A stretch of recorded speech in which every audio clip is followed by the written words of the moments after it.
എന്റെ പുതിയൊരു ക്ലാസ്സിലേക്ക് എല്ലാവർക്കും സ്വാഗതം. മുൻകാല ചോദ്യങ്ങളെ അടിസ്ഥാനമാക്കിയുള്ള ക്ലാസ്സുകളാണ് ഇപ്പോൾ നടന്നുകൊണ്ടിരിക്കുന്നത് അല്ലെ. നിങ്ങൾ മുൻകാല ചോദ്യങ്ങളിൽ അധിഷ്ഠിതമായിട്ട് കുറെ വിവരങ്ങൾ പഠിച്ചുകൊണ്ടിരിക്കുന്നു, ഏറ്റവും നന്നായി തന്നെ പഠിച്ചുകൊണ്ടിരിക്കുന്നു. അപ്പോൾ നമുക്ക് നേരിട്ട് ക്ലാസ്സിലേക്ക് തന്നെ കടക്കാം. അതിനു മുൻപ് ഹൃദ്യം ചാനൽ സബ്സ്ക്രൈബ് ചെയ്തിട്ടില്ല എങ്കിൽ സബ്സ്ക്രൈബ് ചെയ്യുക. നിങ്ങൾക്ക് വീഡിയോസ് ഉപകാരപ്രദമാകുന്നുണ്ടെങ്കിൽ വീഡിയോസ് ലൈക്ക് ചെയ്യുക. അതുപോലെ തന്നെ നിങ്ങളുടെ വിലപ്പെട്ട നിർദ്ദേശങ്ങളും അഭിപ്രായങ്ങളും കമന്റ് ചെയ്യുക. ചോദ്യത്തിലേക്ക് കടക്കാം. പുരാണ കഥകൾ സദസ്സിൽ വിസ്തരിക്കാൻ ഉപയോഗിച്ചിരുന്ന ഭാഷയാണ്. പുരാണ കഥകൾ സദസ്സിൽ വിസ്തരിക്കാൻ ഉപയോഗിച്ചിരുന്ന ഭാഷയാണ് നമ്പ്യാർ തമിഴ്, ഭാഷാമിശ്രം, നങ്ങ്യാർ തമിഴ്, തമിഴ് കവി. പുരാണ കഥകൾ സദസ്സിൽ വിസ്തരിക്കാൻ ഉപയോഗിച്ചിരുന്ന ഭാഷയാണ് നമ്പ്യാർ തമിഴ്, ഭാഷാമിശ്രം, നങ്ങ്യാർ തമിഴ്, തമിഴ് കവി. ഏതാണ് ശരിയായിട്ടുള്ള ഉത്തരം? നിങ്ങൾക്ക് ഈ ചോദ്യവും ചിലപ്പോൾ ഉത്തരവെല്ലാം നല്ല പരിചയം ഉണ്ടാവും അല്ലെ. കാരണം നമ്പ്യാർ തമിഴ് എന്ന് പറഞ്ഞിട്ടുള്ള ഈ നമ്പ്യാർ തമിഴുമായിട്ട് ബന്ധപ്പെട്ടിട്ട് ഒരുപാട് ചോദ്യങ്ങൾ മുമ്പ് വന്നിട്ടുണ്ട്, ആവർത്തിച്ച് വന്നിട്ടുണ്ട്. അപ്പൊ ഇതിന്റെയും ഉത്തരം എന്ന് പറയുന്നത് ഏതാണ്? നമ്പ്യാർ തമിഴ് തന്നെയാണ്.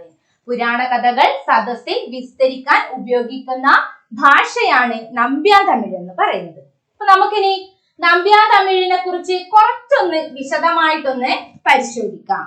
എന്തൊക്കെയാണ് നമ്പ്യാർ തമിഴിന്റെ പ്രത്യേകത? ആ പേരിൽ തന്നെ ഉണ്ട് നമ്പ്യാർ തമിഴ് എന്ന് പറഞ്ഞു കഴിഞ്ഞാൽ ആ പേര് വന്നത് തന്നെ നമ്പ്യാർമാർ ഉപയോഗിക്കുന്ന തമിഴ്, നമ്പ്യാർ ഉപയോഗിക്കുന്ന തമിഴ്.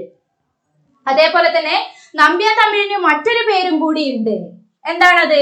മാർദംഗിമാരുടെ തമിഴ്. മാർദംഗി എന്ന് പറഞ്ഞാൽ ആരാണ്? മിഴാവ് കൊട്ടുന്നവർ. മിഴാവ് കൊട്ടുന്നവരെയാണ് മാർദംഗി എന്ന് പറയുന്നത്. അപ്പൊ മാർദംഗിമാർ ഉപയോഗിക്കുന്ന തമിഴ്, മാർദംഗിമാരുടെ തമിഴ് എന്നും നമ്പ്യാർ തമിഴിന് പേരുണ്ട്. വിഭക്ത്യന്ത സംസ്കൃത പദങ്ങളോ സംസ്കൃതീകൃത ഭാഷാ പദങ്ങളോ ഇല്ലാത്ത ഭാഷയാണ് നമ്പ്യാർ തമിഴ്. എന്താണ്? വിഭക്ത്യന്ത സംസ്കൃത പദങ്ങളോ സംസ്കൃതീകൃത ഭാഷാ പദങ്ങളോ ഇല്ലാത്ത ഭാഷയാണ് ഏതെന്ന് പറയുന്നത്? നമ്പ്യാർ തമിഴ് എന്ന് പറയുന്നത്. ഈ നമ്പ്യാർ തമിഴ് എന്ന് പറയുന്ന ഭാഷ അത് ശാസന ഭാഷയിൽ നിന്നും കൗടില്യ ഭാഷയിൽ നിന്നൊക്കെ വളരെ വ്യത്യസ്തമായിട്ടുള്ള ഒരു ഭാഷയാണ്. ശാസന ഭാഷയോ അല്ലെങ്കിൽ കൗടില്യ ഭാഷയോ ഈ നമ്പ്യാർ തമിഴിന് സമാനമായിട്ടുള്ളതല്ല. ഇത് തമ്മില് നല്ല വ്യത്യാസം ഉണ്ട്. അപ്പൊ ഈ നമ്പ്യാർ തമിഴ് എന്തിനാണ് ഉപയോഗിച്ചിരുന്നത്? കൂടിയാട്ടം എന്ന് നിങ്ങൾ കേട്ടിട്ടുണ്ടാവും അല്ലെ. കൂടിയാട്ടത്തില് പ്രബന്ധം പറയൽ എന്നൊരു ചടങ്ങുണ്ട്. എന്താണ്? പ്രബന്ധം പറയൽ. ഈ പ്രബന്ധം പറയുന്നത് ഏതു ഭാഷയിലായിരുന്നു? സംസ്കൃത ഭാഷയിലായിരുന്നു. ഈ സംസ്കൃത ഭാഷ അന്നത്തെ കാലത്ത് എല്ലാവർക്കും സ്വായത്തമായിരുന്നോ അല്ലെങ്കിൽ അറിവുണ്ടായിരുന്നോ? സംസ്കൃതത്തില് ഇല്ല. സംസ്കൃത ഭാഷയില് അന്നത്തെ പാമര ജനങ്ങൾക്ക് അറിവുണ്ടായിരുന്നില്ല. അപ്പൊ ഈ കൂടിയാട്ടത്തിന്റെ പ്രചാരം വർദ്ധിച്ചതോടുകൂടി അതിന് ആസ്വാദകര് കൂടിയതോടുകൂടി ഈ ആസ്വാദകർക്ക് വേണ്ടിയിട്ട് ഈ പ്രബന്ധം പറയൽ എന്ന് പറയുന്ന ചടങ്ങ് ഏത് ഭാഷയിലേക്ക് മാറ്റേണ്ടി വന്നു? ഈ പാമരന്മാർക്കും കൂടി അറിയുന്ന മനസ്സിലാവുന്ന ഭാഷയിലേക്ക് മാറ്റേണ്ടി വന്നു. അപ്പൊ ആ പ്രബന്ധം പറയലിന് ഉപയോഗിച്ചിരുന്ന ഭാഷയാണ് ഏതെന്ന് പറയുന്നത്? നമ്പ്യാർ തമിഴ്. അതായത് അന്നത്തെ വ്യവഹാര ഭാഷ, അന്നത്തെ വ്യവഹാരത്തിന് ഉപയോഗിച്ചിരുന്ന ഭാഷയാണ് പിന്നീട് വിദൂഷകൻ പ്രബന്ധം പറയലിന് ഉപയോഗിച്ചത്. അപ്പൊ അതിനെയാണ് നമ്മൾ എന്ത് പറയുന്നത്? നമ്പ്യാർ തമിഴ് എന്ന് പറയുന്നത്. പുരാണ കഥകള് സദസ്സിൽ വിസ്തരിക്കാൻ വേണ്ടി ഉപയോഗിച്ചിരുന്ന ഭാഷയാണ് നമ്പ്യാർ തമിഴ്. നമ്പ്യാർ തമിഴിന്റെ മറ്റൊരു പേരാണ് മാർദംഗിമാരുടെ തമിഴ് എന്ന് പറയുന്നത്. ഇത് കൂടിയാട്ടത്തില് പ്രബന്ധം പറയുന്നതിനാണ് ഉപയോഗിച്ചിരുന്നത്. അപ്പൊ ഇത്രയും കാര്യങ്ങള് ഓർത്ത് വെക്കുക. പിന്നെ അതിന്റെ കൂടെ എന്തും കൂടി മനസ്സിലാക്കണം. വിഭക്ത്യന്ത സംസ്കൃത പദങ്ങളോ സംസ്കൃതീകൃത ഭാഷാ പദങ്ങളോ ഇല്ലാത്ത ഭാഷ, അതാണ് നമ്പ്യാർ തമിഴ്. അപ്പം ചില പരീക്ഷകളില് വിഭക്ത്യന്ത സംസ്കൃത പദം എന്നാൽ എന്ന് പറഞ്ഞിട്ട് ചോദ്യം വന്നിട്ടുണ്ട്. വിഭക്ത്യന്ത സംസ്കൃത പദം ഓപ്ഷനിൽ എന്തെല്ലാം കൊടുക്കും? ഭാഷാ വിഭക്തികൾ ചേർന്ന സംസ്കൃത പദം, സംസ്കൃത വിഭക്തികൾ ചേർന്ന സംസ്കൃത പദം, അങ്ങനെയൊക്കെ ഓപ്ഷനിൽ കൊടുത്തിട്ടുണ്ടാവും. അപ്പൊ ഏതാണ് ശരിയായിട്ട് വരുന്ന ഉത്തരം എന്ന് പറയുന്നത്? വിഭക്ത്യന്ത സംസ്കൃത പദം എന്ന് പറഞ്ഞു കഴിഞ്ഞാല് സംസ്കൃത വിഭക്തികൾ ചേർന്ന സംസ്കൃത പദം. ഏതാണ്? സംസ്കൃത വിഭക്തികൾ ചേർന്ന സംസ്കൃത പദത്തെയാണ് നമ്മൾ എന്ത് പറയുന്നത്? വിഭക്ത്യന്ത സംസ്കൃത പദം എന്ന് പറയുന്നത്. ഈ വിഭക്ത്യന്ത സംസ്കൃത പദങ്ങൾ ഇല്ലാത്തതിനെയാണ് നമ്മൾ എന്ത് പറയുന്നത്? നമ്പ്യാർ തമിഴ് എന്ന് പറയുന്നത്. ഇത്രയും മനസ്സിലാക്കുക. ഇനി നമ്പ്യാർ തമിഴുമായി ഏതെങ്കിലും ചോദ്യം വന്നു കഴിഞ്ഞാൽ കൃത്യമായി തന്നെ നിങ്ങൾ ഉത്തരം തിരഞ്ഞെടുക്കാൻ വേണ്ടി ശ്രമിക്കുക. പുരാണ കഥകൾ സദസ്സിൽ അവതരിപ്പിക്കാൻ വേണ്ടി ഉപയോഗിച്ചിരുന്ന ഭാഷയാണ് നമ്പ്യാർ തമിഴ് എന്ന് പറയുന്നത്. വിഭക്ത്യന്ത സംസ്കൃത പദങ്ങൾ ഇല്ലാത്ത ഭാഷയാണ് നമ്പ്യാർ തമിഴ് എന്ന് പറയുന്നത്. കൂടിയാട്ടത്തിലെ പ്രബന്ധം പറയലിന് സംസ്കൃതത്തിന് പകരം ഉപയോഗിച്ചിരുന്ന ആ വ്യവഹാര ഭാഷയാണ് നമ്മൾ എന്ത് പറയുന്നത്? നമ്പ്യാർ തമിഴ് എന്ന് പറയുന്നത്. അപ്പൊ ഇത്രയും കാര്യങ്ങൾ ഓർത്തു വെക്കുക. കൗടില്യന്റെ അർത്ഥശാസ്ത്രത്തിൽ പരാമർശിച്ചിട്ടുള്ള കേരളത്തിലെ നദി. കൗടില്യന്റെ അർത്ഥശാസ്ത്രത്തിൽ പരാമർശിച്ചിട്ടുള്ള കേരളത്തിലെ നദി ഏതാണ്? നിങ്ങൾക്ക് ഓപ്ഷൻ ഇല്ലാതെ തന്നെ ചിലപ്പോൾ പറയാൻ പറ്റുന്നവര് ഉണ്ടാവുമായിരിക്കും അല്ലെ. എന്നാൽ നമുക്ക് ഓപ്ഷൻ ഒന്ന് നോക്കാം. നിള, ചൂർണി, സൗപർണിക, സാമ്ര, പൗർണമി. നിള, ചൂർണി, സൗപർണിക, സാമ്ര, പൗർണമി. ഏതാണ് ശരിയായ ഉത്തരം? ശരിയായ ഉത്തരം എന്ന് പറയുന്നത് ചൂർണിയാണ് അല്ലെ. ചൂർണി എന്ന് പറയുമ്പോ പെരിയാറിനെ പ്രാചീന കൃതികളില് പരാമർശിച്ചിരിക്കുന്ന പേരാണ് ഏത്? ചൂർണി. ഓർത്തു വെക്കുക. ചൂർണിയെയാണ് കൗടില്യന്റെ അർത്ഥശാസ്ത്രത്തിൽ പെരിയാറിനെയാണ് കൗടില്യന്റെ അർത്ഥശാസ്ത്രത്തില് പരാമർശിച്ചിട്ടുള്ളത്. ചൂർണി എന്നുള്ള പേരിലാണ് പരാമർശിച്ചിരിക്കുന്നത്. ഇപ്പൊ ഈ ചോദ്യത്തില് എന്താണ് കൊടുത്തിട്ടുള്ളത്? കൗടില്യന്റെ അർത്ഥശാസ്ത്രം. നമുക്ക് ചെറുതായി ഒന്ന് കൗടില്യന്റെ അർത്ഥശാസ്ത്രത്തെയും കൂടി ഒന്ന് പരിചയപ്പെടാം, അല്ലെങ്കിൽ കൂടുതൽ മനസ്സിലാക്കാം. ചിലപ്പം അർത്ഥശാസ്ത്രത്തെ കുറിച്ചും അതിന്റെ വിവർത്തനത്തിന്റെ പ്രത്യേകതകളെ കുറിച്ചൊക്കെ നിങ്ങൾക്ക് കൃത്യമായിട്ട് അറിയുന്നവരുണ്ടാവാം. എന്നാലും നമ്മൾ എന്ത് ചെയ്യാം? ആ ചോദ്യത്തിൽ അങ്ങനെ വന്നതുകൊണ്ട് തന്നെ എന്താണ് അർത്ഥശാസ്ത്രത്തിന്റെ പ്രത്യേകത എന്നൊന്ന് നോക്കാം, അല്ലെങ്കിൽ അർത്ഥശാസ്ത്രത്തെ കുറിച്ച് വിശദമായിട്ടൊന്ന് പരിശോധിക്കാം. കൗടില്യന്റെ അർത്ഥശാസ്ത്രത്തിന് മലയാളത്തിൽ ഉണ്ടായിട്ടുള്ള വിവർത്തനത്തെയാണ് നമ്മൾ എന്ത് പറയുന്നത്? ഭാഷാ കൗടില്യം. കൗടില്യന്റെ അർത്ഥശാസ്ത്രത്തിന്റെ മലയാള വിവർത്തനത്തെയാണ് നമ്മൾ ഭാഷാ കൗടില്യം എന്ന് പറയുന്നത്.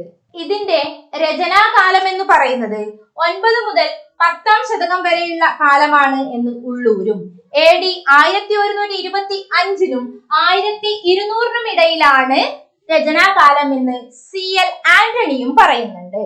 9 ശതകം മുതൽ 10 ശതകം വരെയുള്ള കാലമാണ് കൗടില്യ രചനാകാലം എന്ന് ഉള്ളൂരും. അതേപോലെ തന്നെ AD 1125 1200 ഇടയിലാണ് ഇതിന്റെ കൗടില്യത്തിന്റെ രചനാകാലം എന്ന് CL ആന്റണിയും പറഞ്ഞിട്ടുണ്ട്. കൗടില്യവുമായി ബന്ധപ്പെട്ട് ഭാഷാ കൗടില്യവുമായി ബന്ധപ്പെട്ട 1-2 പ്രധാനപ്പെട്ട അഭിപ്രായങ്ങളും കൂടി നമുക്കൊന്ന് നോക്കാം.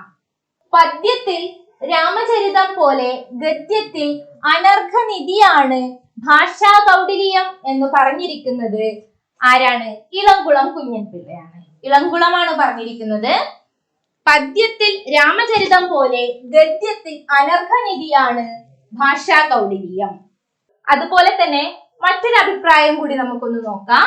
ശാസനങ്ങൾ ശരിയായി പഠിച്ചില്ലെങ്കിലും ഭാഷാ കൗടില്യം പഠിച്ചാൽ പ്രാചീന ഭാഷാ പഠനത്തിൽ ഒരു പ്രവേശകം ലഭിക്കും എന്നിങ്ങനെ പറഞ്ഞതാരാണ്? ഇളംകുളം. ഇളംകുളത്തിന്റെ അഭിപ്രായമാണ് ശാസനങ്ങൾ ശരിയായി പഠിച്ചില്ല എങ്കിലും ഭാഷാ കൗടില്യം ശരിയായി പഠിച്ചാൽ പ്രാചീന ഭാഷാ പഠനത്തിൽ ഒരു പ്രവേശകം ലഭിക്കും. ഇപ്പൊ ഭാഷാ കൗടില്യം 9 മുതൽ 10 ശതകം വരെ എന്ന് ഉള്ളൂരും 1125 200 ഇടയിലാണ് എന്ന് CL ആന്റണിയും പറഞ്ഞിരിക്കുന്നു. ഭാഷാ കൗടില്യത്തിലെ പ്രതിപാദ്യം എന്തൊക്കെയാണ്? രാഷ്ട്രമീമാംസ, സാമ്പത്തികം, നിയമം എന്നിവയാണ് കൗടില്യത്തിലെ പ്രതിപാദ്യ വിഷയങ്ങൾ. രാഷ്ട്രമീമാംസ, സാമ്പത്തികം, നിയമം എന്നിവയാണ് ഭാഷാ കൗടില്യത്തിലെ വിഷയങ്ങൾ എന്ന് പറയുന്നത്. അപ്പം ഭാഷാ കൗടില്യത്തെ കുറിച്ച് വിശദമായി തന്നെ മനസ്സിലാക്കി എന്ന് വിശ്വസിക്കുന്നു.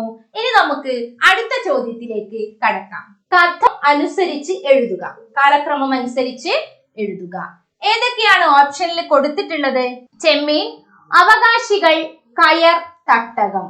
ഒന്നാമത്തെ ഓപ്ഷൻ ചെമ്മീൻ, കയർ ചെമ്മീൻ അവകാശികൾ കയർ തട്ടകം. രണ്ടാമത്തത് ചെമ്മീൻ കയർ അവകാശികൾ തട്ടകം. മൂന്നാമത്തെ ഓപ്ഷൻ അവകാശികൾ കയർ തട്ടകം ചെമ്മീൻ. നാലാമത്തേത് കയർ തട്ടകം ചെമ്മീൻ അവകാശികൾ. നാലാമത്തേത് കയർ തട്ടകം ചെമ്മീൻ അവകാശികൾ. ഏതാണ് ഇതില് ശരിയായിട്ടുള്ള കാലക്രമം അനുസരിച്ച് എഴുതിയിരിക്കുന്നത്? ഏത് ഓപ്ഷനിലാണ് ശരിയായ കാലക്രമം അനുസരിച്ച് കൃതികളെ അടയാളപ്പെടുത്തിയിരിക്കുന്നത്? ഓപ്ഷൻ ബി ആണ് ശരിയായിട്ടുള്ള ഉത്തരം എന്ന് പറയുന്നത്. നമുക്ക് ഓരോന്നിന്റെയും വർഷം, പ്രസിദ്ധീകരിച്ച വർഷം ഒന്ന് നോക്കാം. ചെമ്മീൻ 1956, കയർ 1978, അവകാശികൾ 1980, തട്ടകം 1995. ഇത് ആരുടെയൊക്കെ കൃതികളാണ്? ചെമ്മീൻ 1956 തകഴി ശിവശങ്കര പിള്ളയുടെ നോവലാണ്. ഇത് ആലപ്പുഴ ജില്ലയിലെ കടലോര അരയ ജീവിതത്തെയാണ് പരാമർശിച്ചിരിക്കുന്നത്. ഇതിലെ പ്രധാന കഥാപാത്രങ്ങൾ എന്ന് പറയുന്നത് ചെമ്പൻ കുഞ്ഞ്, പരീക്കുട്ടി, കറുത്തമ്മ തുടങ്ങിയവരൊക്കെയാണ്. അടുത്തത് കയർ അല്ലെ. കയർ 1978 ആരുടെ തന്നെ രചനയാണ്? ആരുടെ രചനയാണ്? തകഴിയുടെ തന്നെ രചനയാണ് കയർ എന്ന് പറയുന്നത്. 1970 ഫ്ലാഷ് ബാക്ക് സങ്കേതം ഉപയോഗിച്ച് തകഴി രചിച്ച നോവലിന്റെ പേരെന്താണ്? 1970 ഫ്ലാഷ് ബാക്ക് സങ്കേതം ഉപയോഗിച്ചുകൊണ്ട് തകഴി രചിച്ച നോവലിന്റെ പേരെന്താണ്? അറിയോ നിങ്ങൾക്ക്? അതാണ് നുരയും പതയും. ഓർത്തു വെക്കുക, നുരയും പതയും 1970 തകഴി ഫ്ലാഷ് ബാക്ക് സങ്കേതം ഉപയോഗിച്ചുകൊണ്ട് രചിച്ച നോവലാണ് നുരയും പതയും. ഇനി അടുത്തതായിട്ട് കൊടുത്തിരിക്കുന്ന ഏതാണ്? അവകാശികൾ. ആരാണ് അവകാശികൾ എഴുതിയത്? വിലാസിനി അല്ലെ. വിലാസിനി എന്ന് പറയുന്ന തൂലികാനാമത്തിൽ MK മേനോനാണ് അവകാശികൾ എന്ന് പറയുന്ന നോവൽ രചിച്ചിരിക്കുന്നത്. ഏറ്റവും ബൃഹത്തായിട്ടുള്ള നോവലാണ് അവകാശികൾ. 4000-ലധികം പേജുകളുള്ള നോവലാണ് അവകാശികൾ എന്ന് പറയുന്നത്. ഇതില് 40-ലധികം കഥാപാത്രങ്ങളുണ്ട്. 40-ലധികം കഥാപാത്രങ്ങളുള്ള നോവലാണ് അവകാശികൾ എന്ന് പറയുന്നത്. ഇതില് 4 തലമുറയുടെ കാര്യങ്ങളാണ്, 4 തലമുറയുടെ ജീവിതമാണ് അവകാശികളിൽ പ്രതിപാദിച്ചിരിക്കുന്നത്. ഇത്രയും കാര്യങ്ങൾ ഓർത്തു വെക്കുക. അവകാശികളുടെ വർഷം എത്രയാണ്? 1980. അപ്പൊ ഇനി നമുക്ക് അടുത്ത നോവൽ ഏതാണ് ഇനി പറയാൻ ബാക്കിയുള്ളത്? തട്ടകം. തട്ടകത്തിന്റെ വർഷം ഏതാണ്? 1995. 1995 എഴുതപ്പെട്ട തട്ടകം എന്നുള്ള നോവൽ അത് ആരാണ് എഴുതിയത്? കോവിലൻ അല്ലെ. കോവിലൻ VV അയ്യപ്പൻ. VV അയ്യപ്പന്റേതാണ് തട്ടകം എന്ന് പറയുന്ന നോവൽ. VV അയ്യപ്പൻ, വട്ടപ്പറമ്പിൽ വേലൻ അയ്യപ്പൻ അല്ലെ. വട്ടപ്പറമ്പിൽ വേലൻ അയ്യപ്പൻ എന്നാണ് VV അയ്യപ്പന്റെ പൂർണ്ണമായിട്ടുള്ള പേര്. VV അയ്യപ്പൻ എഴുതിയത് 1995 എഴുതിയതാണ് തട്ടകം എന്ന് പറയുന്ന നോവൽ. അപ്പം ശരിയായ കാലക്രമം ഏതാണ്? ചെമ്മീൻ, കയർ, അവകാശികൾ, തട്ടകം. മറന്നു പോവരുത്. എല്ലാത്തിന്റെയും വർഷവും നിങ്ങൾ കൂടെ തന്നെ പഠിച്ചു പോവുക. ചെമ്മീൻ 1956, കയർ 1978, അവകാശികൾ 1980, തട്ടകം 1995. അടുത്ത ഒരു ചോദ്യം കൂടി നോക്കാം. M ലീലാവതിയുടെ കണ്ണീരും മഴവില്ലും എന്ന കൃതിയിലെ പ്രതിപാദ്യം കാൽപ്പനിക കവിത, ജിയുടെ കവിത, വിലാപകാവ്യം, ആധുനിക കവിത.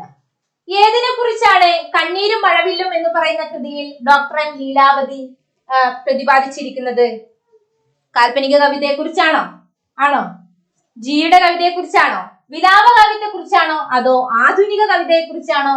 ഏതാണ് ശരിയായിട്ടുള്ള ഉത്തരം എന്ന് പറയുന്നത്? നമുക്കറിയാം, M ലീലാവതിയുടെ കണ്ണീരും മഴവില്ലും എന്ന് പറയുന്ന കൃതിയിലെ പ്രതിപാദ്യം എന്ന് പറയുന്നത് വിലാപകാവ്യമാണ്. വിലാപകാവ്യത്തെ കുറിച്ചാണ് M ലീലാവതി കണ്ണീരും മഴവില്ലും എന്ന് പറയുന്ന കൃതിയിൽ പറഞ്ഞിരിക്കുന്നത്. ഓർത്തു വെക്കുക, M ലീലാവതി കണ്ണീരും മഴവില്ലും എന്ന് പറയുന്ന കൃതി, അതിലെ പ്രതിപാദ്യം വിലാപകാവ്യങ്ങൾ. വിലാപകാവ്യങ്ങൾ, കണ്ണീരും മഴവില്ലും എന്ന കൃതി ആരെഴുതി? M ലീലാവതി. വിലാപകാവ്യങ്ങളെ കുറിച്ച്, കണ്ണീരും മഴവില്ലും എന്ന കൃതി എഴുതിയത് M ലീലാവതിയാണ്. മറന്നു പോവരുത്. അപ്പം ഇന്നത്തെ ക്ലാസ് ഈ ചോദ്യത്തോടു കൂടി അവസാനിപ്പിക്കുകയാണ്. ഇനി നമുക്ക് അടുത്ത ക്ലാസ്സിൽ ഇതേപോലെ നെറ്റിനും HSTക്കെല്ലാം ആവർത്തിച്ചു വന്നിട്ടുള്ള ചോദ്യങ്ങള് ഒന്നും കൂടി പരിചയപ്പെടാം. അപ്പൊ ഏറ്റവും നന്നായിട്ട് തന്നെ പഠിക്കുക, ഏറ്റവും ശക്തമായിട്ട് പഠിക്കുക, ആത്മവിശ്വാസത്തോടു കൂടി ഇരിക്കുക, സന്തോഷത്തോടു കൂടി ഇരിക്കുക, പഠിച്ച കാര്യങ്ങൾ വീണ്ടും വീണ്ടും ആവർത്തിച്ച് പഠിക്കുക. എല്ലാവർക്കും നന്ദി.